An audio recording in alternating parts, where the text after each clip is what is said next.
નમસ્કાર દર્શક મિત્રો, @ગુજરાતમાં આપનું સ્વાગત છે. દિલ્હીના પૂર્વ મુખ્યમંત્રી અને આમ આદમી પાર્ટીના રાષ્ટ્રીય સંયોજક અરવિંદ કેજરીવાલ ગુજરાતમાં આવતાની સાથે જ ભાજપ અને કોંગ્રેસ પર જાણે કે રીતસરના તૂટી પડ્યા હોય તે રીતે જાહેર સભામાં આકરા પ્રહારો કર્યા હતા. અહેવાલ એવા મળી રહ્યા છે કે ગઈકાલના તેમના મોડાસામાં આયોજિત ખેડૂત પશુપાલક મહાપંચાયતમાં જે રીતે તેમને એક બાદ એક મુદ્દા ઉઠાવીને સરકારને ઘેરવાની સાથે ભાજપ અને કોંગ્રેસ વચ્ચે ગઠબંધનને લઈને જે નિવેદન આપ્યું હતું તેના કારણે તો હાલ ગુજરાતનું રાજકીય વાતાવરણ તંગ બની ગયું છે. કારણ કે કેજરીવાલે આ દરમિયાન એવો ઘટસ્ફોટ કર્યો હતો કે ગુજરાતમાં ભાજપ અને કોંગ્રેસની વચ્ચે ગઠબંધનની સરકાર ચાલે છે. હવે જો આપણે આના વિશે ડિટેલમાં વાત કરીએ તો ગઈકાલના કાર્યક્રમમાં આમ આદમી પાર્ટી દ્વારા શું આક્ષેપો કરવામાં આવ્યા હતા, શું મુદ્દા ઉઠાવવામાં આવ્યા હતા.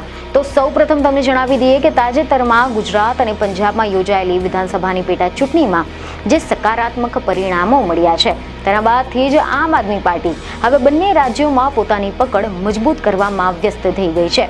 જેમાં હાલ તો આમ આદમી પાર્ટીના રાષ્ટ્રીય સંયોજક અરવિંદ કેજરીવાલ ગઈકાલથી 2 દિવસના ગુજરાતના પ્રવાસે આવ્યા છે.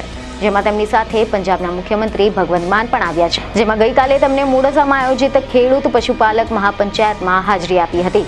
અને આ મહાપંચાયતમાં અરવિંદ કેજરીવાલ, ભગવંત માન, ઈશુદાન ગઢવી, ગોપાલ ઇટાલિયા, જામજોધપુરના ધારાસભ્ય હેમંત ખવા, રાજુભાઈ સોલંકી, સાગર રબારી સહિતના આમ આદમી પાર્ટીના નેતાઓ ઉપસ્થિત રહ્યા હતા. આમ આદમી પાર્ટીના નેતાઓએ ભાજપ સરકાર પર ખૂબ જ આકરા પ્રહારો કર્યા હતા અને આની સાથે જ ખેડૂતો તેમજ પશુપાલકોના મુદ્દે સરકારને ઘેરી હતી. સમાચાર એવા સામે આવ્યા છે કે અરવિંદ કેજરીવાલે ખેડૂત પશુપાલક મહાપંચાયતને સંબોધતા એવું નિવેદન આપ્યું હતું કે 30 વર્ષ શાસન કર્યા પછી ગુજરાતમાં ભાજપનો અહંકાર અને ભ્રષ્ટાચાર ચરમસીમા પર આવી ગયો છે. ગુજરાતમાં દૂધના ભાવના યોગ્ય ભાવ માંગી રહેલા ખેડૂતો અને પશુપાલકોના પ્રદર્શન પર ભાજપ સરકારે લાઠીચાર્જ કરાવ્યો છે, જેમાં એક ખેડૂતનો જીવ પણ ગયો છે. 14 જુલાઈએ અશોક ચૌધરીનું દુઃખદ અવસાન થયું હતું. છતાં પણ આ ભ્રષ્ટ સરકારે તમને તમારા હક ન આપ્યા. આ ભ્રષ્ટાચારીઓએ અશોકભાઈના પરિવારને વળતર તરીકે એક પણ પૈસો નથી આપ્યો. જ્યારે આ લોકોને ખબર પડી કે અમે આવવાના છે એટલે બોનસ આપવા માટે ખોટું એલાન કર્યું છે. પશુપાલકોને પોતાનો હક મળ્યો નથી અને હક માંગવા માટે તેઓ ગયા હતા, પરંતુ તેમ છતાં પણ તેમને તેમનો હક ન મળ્યો.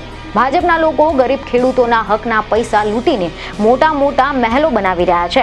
સહકારનો મતલબ છે ખેડૂતો અને પશુપાલકો તેને ચલાવે, પરંતુ અહીંયા તો અત્યારે સહકાર પર ભાજપે કબજો જમાવી લીધો છે. અને આની સાથે જ તેમને એવો હુંકાર કર્યો હતો કે ગુજરાતમાં ભાજપ અને કોંગ્રેસની વચ્ચે ગઠબંધનની સરકાર ચાલે છે અને અમે ખેડૂતો અને પશુપાલકોના સમર્થનમાં લડીશું.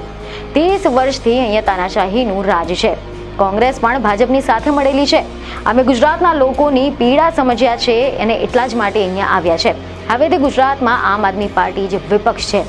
આની સાથે જ એવા અહેવાલ મળી રહ્યા છે કે કેજરીવાલે રાજ્ય સરકાર દ્વારા ચાલુ વર્ષ માટે સાબર ડેરીમાં 9.5% જે નફાની જાહેરાત છે તેના પર પણ પ્રશ્ન ઉઠાવ્યો હતો કે જે 2020થી લઈને 2024 દરમિયાન જાહેર કરાયેલા 16% લઈને 17.5%ના અગાઉના નફાની તુલનામાં નોંધપાત્ર રીતે ઓછો છે. તો આ વર્ષના પૈસા ક્યાં છે તે બધું જ તેમની સ્વિસ બેંકોમાં છુપાયેલા છે. કેજરીવાલે તો એમ પણ કહ્યું હતું કે તેઓ તેમના મહેલો બનાવી રહ્યા છે, તેમની પાર્ટીની ચૂંટણીની રેલીઓ કરી રહ્યા છે, તેઓ ગરીબ ખેડૂતોના પૈસા લૂંટી રહ્યા છે અને પોતાના ભવ્ય મહેલો, વૈભવી કાર, હેલિકોપ્ટર અને વિમાનો ખરીદી રહ્યા છે. આમ આદમી પાર્ટી તમારી સાથે છે. જો બીજી ગોળી ચલાવવામાં આવશે તો તે પહેલા કેજરીવાલને વાગશે. ગુજરાતમાં 30 વર્ષ સુધી સત્તામાં રહેવાનો અર્થ ભાજપ માટે વધતો ઘમંડ હતો, જે વિચારે છે કે મતદારો ક્યાંય જવાના છે. જો ખેડૂતો કોઈ બાબત માટે વિરોધ કરી રહ્યા હતા તો તેમને પૂછવાનો તેમનો અધિકાર હતો. તો શું સરકારે તેમની સાથે બેસીને વાત ન કરવી જોઈતી હતી? શું તેમને આ રીતે ટીયર ગેસના સેલ છોડીને લાઠીચાર્જ કરવો જોઈતો હતો?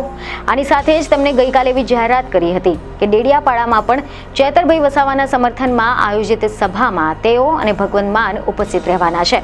જો કે આ સભા દરમિયાન ગોપાલ ઇટાલિયાએ ભાજપ પર ગરીબ ખેડૂતોના હકના પૈસા લૂંટીને મોટા મહેલો બનાવવાનો આરોપ મૂક્યો હતો.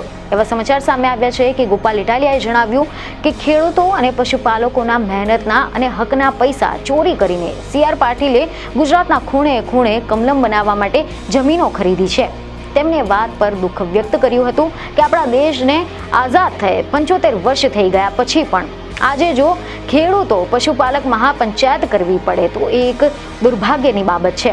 તા ઉપરાંત ઈશુદાન ગઢવીએ પણ ભાજપને ચેતવણી આપતા કહ્યું હતું કે જ્યારે કોંગ્રેસે ખેડૂતો પર અત્યાચાર કર્યો ત્યારથી આજ સુધી ગુજરાતમાં કોંગ્રેસનું શાસન નથી રહ્યું અને હવે ભાજપે ખેડૂતો અને પશુપાલકો પર અત્યાચાર કરીને એ જ ભૂલ કરી છે અને એનું પરિણામ 2027માં ભાજપને ભોગવવું પડશે. તેમણે સાબરડેરી ખાતે થયેલા અત્યાચારને ગુજરાતની ભ્રષ્ટ ભાજપ સરકારના અહંકારનું એક ઉદાહરણ ગણાવ્યું હતું અને આ રીતે આમ આદમી પાર્ટીના નેતાઓએ ખેડૂતો અને પશુપાલકોના મુદ્દે ભાજપ સરકારને આડે હાથ લીધી હતી અને આગામી ચૂંટણીમાં આ મુદ્દા પર જનતા સમક્ષ મૂકવાનો સંકેત આપ્યો હતો. તમને જણાવી દઈએ કે અરવિંદ કેજરીવાલ અને પંજાબના મુખ્યમંત્રી ભગવંત માન ગુજરાતના પ્રવાસનો આજે બીજો દિવસ છે. 22મી જુલાઈએ રાતે જ તેઓ વડોદરા પહોંચ્યા હતા, જ્યાં તેમણે રાત્રિ રોકાણ કર્યું હતું. ત્યારબાદ ગઈકાલે એટલે કે 23મી જુલાઈએ તેમને અરવલ્લીના મોડાસામાં યોજાયેલ ખેડૂત પશુપાલક મહાપંચાયતમાં ભાગ લીધો હતો અને હવે આજે તેઓ ડેડિયાપાડામાં નાગરિકોની સાથે રેલી કાઢવાનું આયોજન કર્યું છે, જેમાં પણ તેઓ હાજર રહ્યા છે. ત્યારે હવે જોવાનું રહ્યું કે આજના દિવસમાં હવે શું થવાનું છે. પરંતુ ત્યાં સુધી અમારા વિડીયોને લાઇક અને શેર જરૂરથી કરજો અને આની સાથે જ આ અંગે તમારો શું અભિપ્રાય છે તે અમને કોમેન્ટમાં જણાવજો. બીજને ખબરો સાથે ફરી મળીશું. ધન્યવાદ.